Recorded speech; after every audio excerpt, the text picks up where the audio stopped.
Welcome back. This is part 2. We're going to assemble an incremental load series so that you can find the most accurate load for your given rifle and for a particular bullet of your choice. So the very first thing you want to make sure you do, I'll go over it again, is you want to make sure you have a good trickler. You don't have to have an expensive motorized trickler or anything like that because you're not going to use it that often. You're going to use it for just a very short period of time and then it's going to be all done with. You can pack it away. By the way, years ago I poured some lead in the bottom of this to keep it steady so it wouldn't float around on the workbench, and then I also coated it with a little bit of smear of silicone rubber to keep it still. That, your scale, an accurate scale that's accurate to within 1/10 of a grain. You want to have a good loading block. Have your cases assigned to. I like to have my cases ordered in 4s. That'll give you a good 3-shot group plus 1 left over if you want to do an incremental group, or in case you have to salvage a shot that you might have blown for some reason, a bad shot. You need to have a good powder funnel. The powder that you pick should be, the general rule is, most of the powders that you'll find in the book for any given cartridge are going to be perfect. There's not a ounce of consideration when it comes to one powder over another. The only considerations are these. The best powders will most nearly fill the case. In other words, the most efficient powders should most nearly fill the case. In other words, between 85% case capacity up to 100% case capacity. Some charges will certainly fill a case beyond 100% capacity. These are called compressed loads. And I tend to avoid compressed loads if I can. There's usually no necessity to go to compressed loads. So there's other powders out there in any given cartridge and bullet weight that are more suitable that you don't have to compress, because compressed loads, always there's a force against the base of the bullet, and in some extreme cases can actually push the bullet back out of the case a little bit if it's not a crimped load. Have a good calculator and a good reference manual. Now, the reference material may simply be the powder manufacturer's loading data. That's available for free. You can download that off of the internet, or you can just view it on the screen. I like to download it and print it out so I can have it right at my workbench. And double check always and make sure that the title page corresponds with what you're doing, because it's very easy for these pages to flip back and all of a sudden you're not looking at the page you thought you were looking at. You're looking at a 257 Weatherby page instead of a 257 Roberts page, and there's a big difference. So make sure that you're looking at the same data. Always double check and triple check. Now I'm going to show you. I'm using the 60 grain bullet. So in order to determine the starting load for that,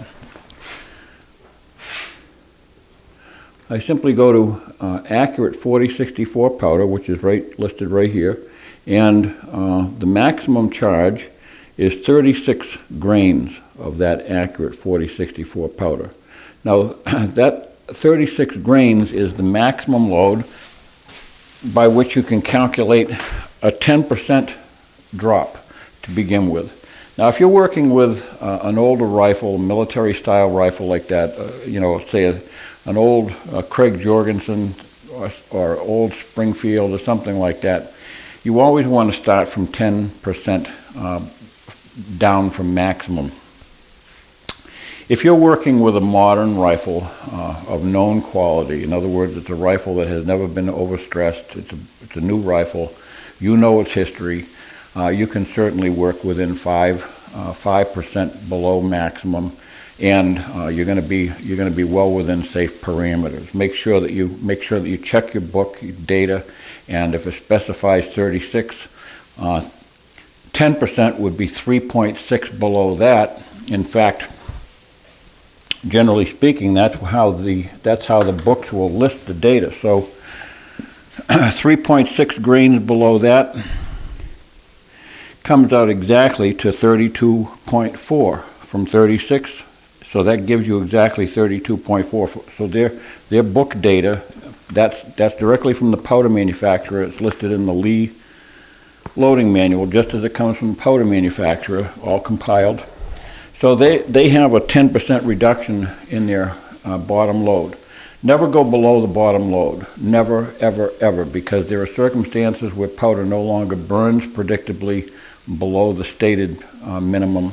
And sometimes the minimum is less than 10% below the maximum, especially with very, very, overbore cartridges like the 264 Winchester Magnum and things like that. You want to be very sure. Sometimes in the book you'll notice that the minimum load listed doesn't go all the way down to the back of the page the way the other powders do. So that's a cautionary you always have to observe, because there's a potential for detonation in a cartridge case that is underloaded. In other words, the powder, instead of burning, it basically it goes bang, it blows up. So if we're going 5% below the stated maximum, I always like to round off the decimal. So it's a 36. If it's a 36 grain charge, you go 3.6. You move the decimal over 1. You go 3.6 below. Half of that 3.6 basically be only 2 grains. It would be only 2 grains below. Now that works out nicely, because with a 36 grain load at maximum, and you're working back, if you were working back 10%, that's 3.6. You can say that 4/10 of a grain is a good increment between loads. In other words, it's if it were 3.5, I round it out to the next highest decimal, so I make it 4/10 of a grain. So 4/10 of a grain increments between the highest charge and working down to the lowest charge. So that works out for 4/10. 4/10 times 5, that's 2 grains exactly. So I can start here dropping down 2 grains below the 3.6. So that's how we're going to start out our loading system. If you're working with a balance beam scale like this, be sure you zero it out. In other words, place both. You may have 2 or 3 balances on the beam. Make sure those are set to 0, and make sure that they zero out on your scale.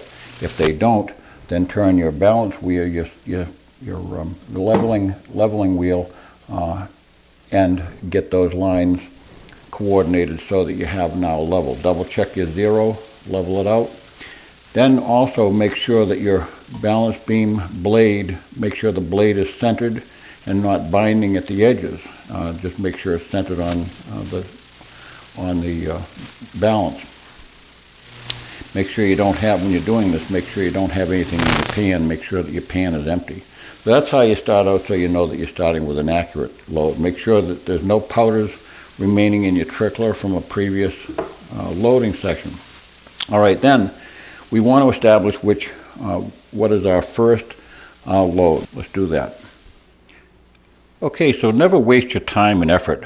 Always record things in a diary. This not only organizes your loads so that you know exactly where you're coming from and where you're going and what you've achieved, but it also means that you don't repeat the same mistakes twice. Because you're going to have bad loads. You're going to always have bad loads, and you don't want to have to try those same bad loads a couple of years down the road when you've forgotten that you already tried them. So in this diary, you can see I've marked in here, I got my 22-250 Remington cartridge, and it's going to be shot in the Model 700 CDL that I have.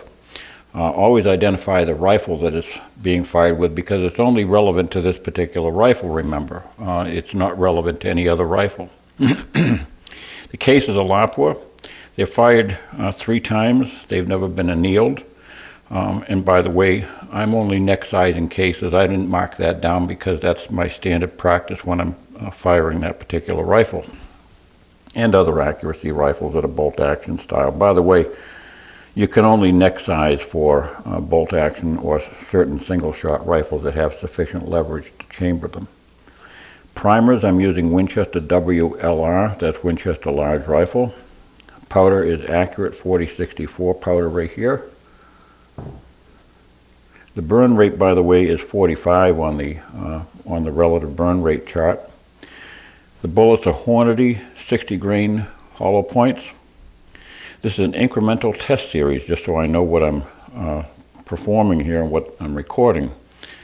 And down here you can see I started with, it's very simple. You start with 36 grains, and I've established that I can work back, I only have to work back 5 increments, and I'm going to be more than safe with this modern rifle.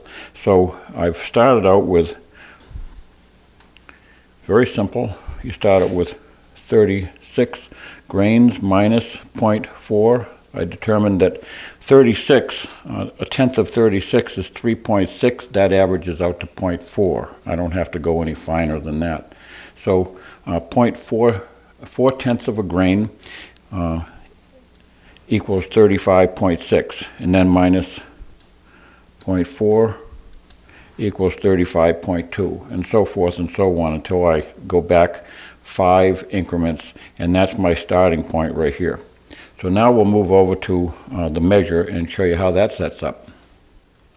Now looking down the measure, you can clearly see the hole in the powder drum. That hole now happens to be the small diameter hole. I prefer to always use the smaller diameter hole because it gives you a more consistent cutoff at the top. In other words, the smaller the cutoff, the more consistent the powder column will be. And if you say, well, that means I have to charge with magnum, larger cases, magnum cases, with another drum. You don't really have to. You divide the charge in 2 and then just simply throw the handle once, twice, and then you've dropped 2 charges that equals the charge that you need. So you don't have to have 2 different drums. Now I went ahead and loaded 36 grains into a case to see what the volume amounted to, and it turns out to come up to about 85% or more of case capacity, which is an ideal case capacity. Anywhere between 85 to 100% is ideal for a charge volume. I'm going to return that, however, back to the powder measure, and I'll show you how that works out. Certain things about the powder measure you should take note of. This Uniflow measure has different hole spacing here. I like to position the handle on the farthest outboard 2 holes. That gives me the greatest leverage to throw. Position your handle in the up position when the hole in the drum is visible looking down in. In other words, this is the fill position when it's up. This is the charge position when it's down. And always throw your charges with military cadence. 1, 2, 1, 2, 1, 2, 1, 2, 1, 2. Always do it that way, firmly, aggressively, and do not baby it. You don't want to be grinding the powder. You want to cut it right off. Make sure your powder measure is filled always to at least 1/3 full, because if it drops below 1/3, powder tends to dance inside the measure, and you won't get your charges won't be quite as consistent. It's not a big fussy issue, but when it gets below 1/3, then you have to start monitoring your charges on your scale if you don't have more powder to fill it up. So it's a good thing to always keep enough powder on hand. I always like to just start out with a full hopper. You'll never drop unless you're charging very large magnum cases. You're not gonna use more than 1/3 of a hopper before you're done with, say, a 22 to 50 cases or something of that capacity. I like to make sure I have a very, very firm mount. This is a cast iron mount that doesn't have any vibration. Everything should be good and solid. Never, under any circumstances, use pliers on your adjustments. Micrometer adjustments are fine if you want to bother with them. I'll show you why you don't need to spend that kind of money on them, and you're going to be working with the precision that you need. I never speak of anything unless it's precision, because everything I do has always been towards the most accurate ammunition that I can produce, and I don't cut corners in that regard. So we're gonna start with 36 grains of powder. We're gonna work on the book. We're gonna be working upwards. We're gonna be working backwards on the scale because I've measured out 36 grains already. You can start out with the smaller charge increment if you want, but I've already got 36 grains measured in this case. With the handle in the upward position, pour the powder right in there. That's 36 grains that I've poured into that hopper. You look down in the hopper now, and you can see that the powder has gone into the charge hole. Turn the hopper sideways. What you're doing now is you're aligning that hole against the back of this frame. Turn your adjustment stem in until it comes to a stop against the drum frame. Once it comes to a stop against the drum frame, that is, I've now set it to approximately the volume of 36 grains. Now I can set my wheel and finger tighten it. You don't need to use pliers on that. Please don't use pliers. It's not necessary. It's not going anywhere. Now, from this point, verify that I'm using the correct powder. Always keep the powder that you're using on the bench. Never return it back to the shelf, because if you ever forget what it is, you've got to dump it out and throw it away, because you'll never be loading safely if you don't know exactly what powder you're using. I'm filling it up.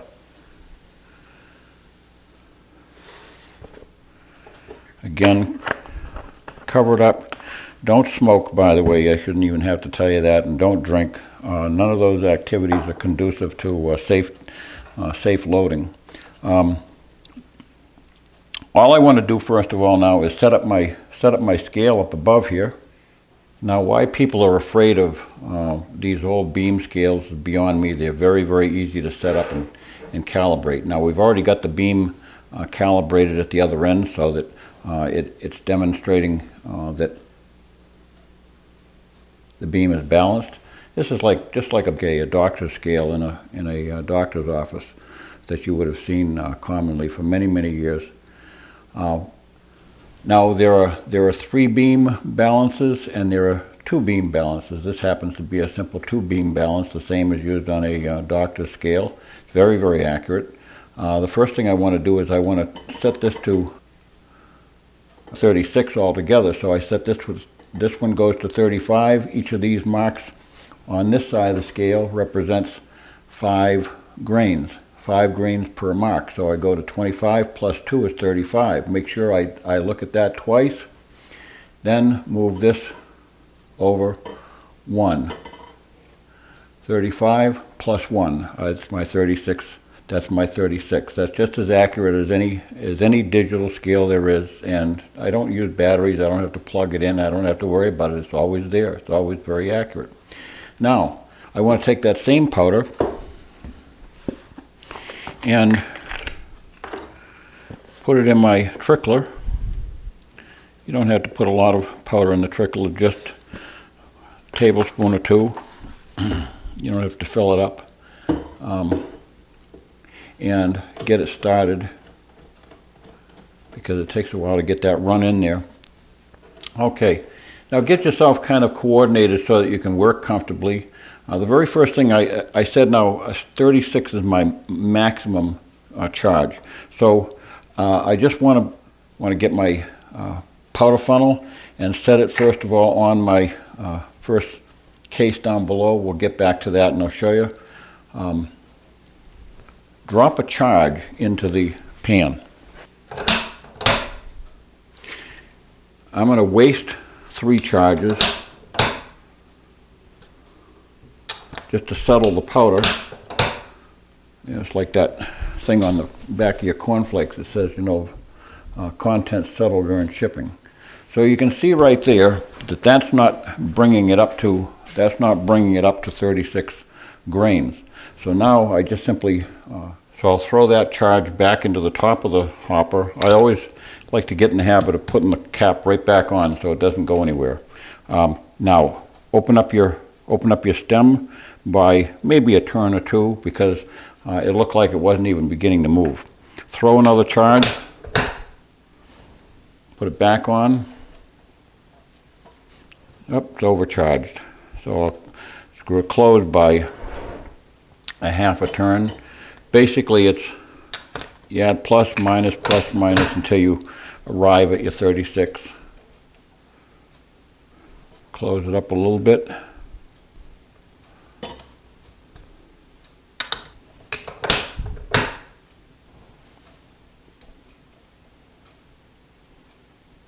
What I'm seeking to do now is to bring the balance beam to just below the center mark, so I can trickle it up maybe 1/10 of a grain or so. This is a little bit tedious just to get started. Right now I've got my balance beam is not even one line below center, so that would be a good place to start. This powder is flowing, by the way, very nicely. 4064 powder has been, IMR 4064 powder was notorious for being a little bit sticky, but this accurate 4064 I'm observing is very comfortable to load. It feels like ball powder going through.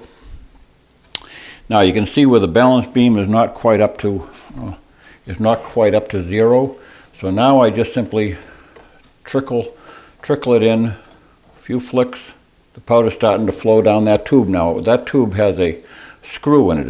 It pours powder out a little bit quicker, going counterclockwise, and a little bit slower going clockwise. So all you need to do is just simply rotate it and watch that needle, watch the balance beam come up, or if you've got a digital scale, watch your digital scale come up. Now I've got exactly, I re-verify, I've got 36 grains, always verify. Now it's just a matter of charging that first case at the end of the row. Remember to keep them in the order that I wanted. And again, that cadence is important. Remember to always use the same cadence. And this is going to be a pretty routine thing. I'm only going to be charging 4 cases. It's very simple. While I'm speaking here, I'm just charging and trickling. 1, 2. Just like in the Navy, just like in the Army, just like in the Marines. Halt. 1, 2. That's it. Now that one happened to come right up to level. So you can see I'm trickling less than a 1/10 of a grain each time. That's throwing a very, very consistent charge. When I say less than a 1/10 of a grain, I'm talking about actually less than 5 or 6 granules of powder. I looked. I think I trickled in 3 granules of powder. That doesn't amount to hardly anything. Now that's my last 36 grain charge. Certain little things to watch now. You want to make sure that your powder funnel is the one that accommodates the cartridges. This is a large diameter powder funnel. You always want to use the largest one for the particular cartridge case diameter, the caliber that you're using. So this one happens to be 22. It's got a smaller diameter hole for the 22 cartridge cases or below. That'll also accommodate 25 and 6 millimeter and things like that. You don't want to have the wrong size. You don't want to have a too smaller one for large capacity cases and things, because you'll sometimes get bridging. As you're working down your loading block, always develop a system. In other words, after you get done charging, immediately put your funnel on the next case in line, so you progressively move over. Or if you're starting from this side with a lighter charge, you're progressively moving over. Now I want to bring it back by 4/10 of a grain. So I want to bring it back to that point right there. Each one of these marks indicates 1/10 of a grain. So I brought it backwards. I'm now at, verify what it says in the book, I should be at 35.6. So I got 35.6. I want to reset my drum. Now I have loosened up my lock ring and tightened it. In other words, reduced the amount of the powder chamber here in the drum by approximately 4/10 of a grain, and that's just about 1/3 of a turn on the stem here for this particular size powder. Down, up firmly, cadence, remember, 1, 2. And when I pour in, I pour it not down the middle, but kind of along the side and let it swirl, let it rotate into the case. It'll fill the case a lot quicker that way, and without it bunching up and getting stopped up at the bottom of the funnel. So again, we're just going to do that one more time. 1, 2. Check the charge weight. This is charging right on the button. I hardly even need to trickle it. I just dropped in 2 granules of powder, and that was sufficient. So again, pouring it down the side of the funnel. I didn't do what I told you to do. I didn't move my funnel over because I'm kind of breaking my own rhythm. But move it to the next case. 1, 2. And let it pour into the pan. Let the pan come down after you've given it that first stroke. And then verify the weight. Bang, right on the button. Down the side of the funnel, hold the funnel tight to the case, and then move it to the next one. So you get the picture. That's all you need to do to work up your incremental charges. And just in the short period of time that we were talking, we've already done 10 cases. We're going to be closing this down another 4/10 of a grain and going to the next increment. I hope that ironed out some of the riddle involved with working up a good load. It's very, very simple to do. The rest of it is fun at the range. Get your bullets correctly seated to the seating depth that's suitable for your gun.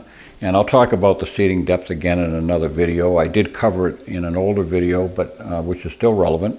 It's always good to seat to somewhere around 15 thousandths to 30 thousandths from the rifling for a particular given ogive. All bullets have a different shape and have to be checked individually because they don't all have the same shape and, say, seating depth in the cartridge case. The seating depths that are, by the way, I'm not going to get involved with this, but the seating depths that are involved in the book are simply the minimum seating depths because you don't want to go deeper than that. Otherwise, you could possibly encroach on the powder capacity. But let's review what we've done. In working up an incremental load, we've simply established the safe maximum load according to the specified data, the printed data. Don't go by anything that you find on the internet unless it comes directly from the manufacturers or from a known source like Sierra or Hodgdon, Hornady, and Nozzler or something like that. And they have their sites out there, very, very good data that they publish online. I like to have the books because the books are right there on the bench and you can just look right at them. So you establish what the maximum density is. In this particular case, it was 36 grains. You simply drop back 10%. You can drop back as much as 10%, which would be 3.6 grains by moving the decimal over 1. I said that you don't necessarily have to go as far back as 10% with a modern rifle of known origin, and it's got a good history. You can simply, a good strong rifle, certainly 5% is more than sufficient to begin, because it's always good to. Personally, I like to work within the capacity of a particular powder within its working range. So you don't want to have to necessarily drop back too far with a given powder because they usually don't perform as well when you drop back too far. But anyway, so I worked back 4/10 of a grain in each increment because that corresponds to the size of the case. 3.6 averages out to it would be like 3.6 of a grain. Well, just simply work out to 4/10 of a grain is fine. 4/10. So that's my increment. So I start with 36 minus 4/10 minus 4/10 minus 4/10 minus 4/10 and so forth. Set up your powder measure the way I showed you, simply by filling up your powder, your chamber in the powder drum with the. Normally, you'd start with the minimum load. In other words, establish your increments on paper here first and start with the minimum load and work up, or if you wish, you can start with the maximum load and work down, whichever works best for you, as long as you maintain consistency. Get yourself a flashlight, and after you get done with these, make sure you look inside each of those cases and make sure you didn't miss any, and make sure that you don't have any that are notably different in volume than the others, because if you this is a great way to check your cases, called lighting your cases. And by lighting them, you can look down inside and see that they're all the same level. And that verifies that you've got good loading practice. Always zero your scale, whether it's a digital scale, and you use the little check weights or whatever it is, but always use the practice of zeroing your scale before you begin loading. Get yourself a trickler. That you don't have to have an expensive trickler, because once I've established these incremental loads, you notice it didn't take that much time, and this powder flows very, very uniformly and didn't have any cutting. You didn't hear any grinding or cutting like with a coffee grinder. So everything worked out good. Now there are certain powders that tend to be tougher to cut. That's why I have that handle positioned outboard, so I can really just swing it up and down and maintain that cadence, that military cadence. Halt, 1, 2. That's how you do it. You don't hesitate and push it up and down. It's down, up, down, up. You want to have your fill is in the up position, dump is in the down position. Finish on the upstroke, start on the upstroke, finish on the upstroke. So in other words, the handle is always in the up position with the powder filling that chamber, and then you drop it into the case and then lift it up, and that recharges the drum, and that maintains the best consistency. And it's not as dependent upon speed, because it has already been loaded. It's ready to go for the next charge while it's sitting there. If you do it the other way around, speed can affect how much powder goes into that charge drum. So that's important. If you have an option between using a large and a small charge drum, I prefer to use the small charge drum because it has a smaller diameter cutting surface, and it would maintain a far better uniformity. Even if you're doing magnum cases like 80 grains or something in a case, you just simply charge 40 at a time. Boom, boom, boom, boom. That's it, and you've got the case charged. That's how I always do my 300 Winchester Magnum. Keep your powder on the workbench, always in sight. Don't mix up powders. Don't ever have more than one powder out at a time. I think I've covered pretty much everything. Now, what happens when I come back from the range and I've established what load works? I got my record load taped in my diary so that I have it for for posterity, and I know where I'm going and I can brag about it. So, do I have to keep using my trickler? Absolutely not. From that point on, just use your set up your powder measure to accommodate the charge weight that you're going to be dropping, and just simply go one after another down the loading block. I prefer, for safety purposes, to do them individually by placing one case at a time. One case at a time underneath the charge dispenser, and charging one at a time, returning it to the block. Too many times, I am speaking from experience, too many times I have gotten most of the way down the block by moving it along underneath, and then all of a sudden I bobbled something and I found powder on the top of my block here, and you bump into something and then you don't know where you are. You don't know what caused that powder to be on top of your loading block. Things work out a little bit nicer if you just simply do them one at a time and return it to the loading block. Always work in a systematic procedure. Don't be helter-skelter down the block. But once you've established a good load, this powder measure is all you need. You do not need, I showed you in the previous video, I showed you that with huge variations from over 2 grains from the lowest lot all the way up to the highest lot, that I had sub-MOA composite group from all those shots. And so, you know, if variation from top to bottom over 2 grains only, you know, gave me sub-MOA out of that particular powder, I certainly don't have to worry about less than 1/10 of a grain or less than 2/10 of a grain variation that this might possibly throw in a worst case situation, and that's about as far as it goes.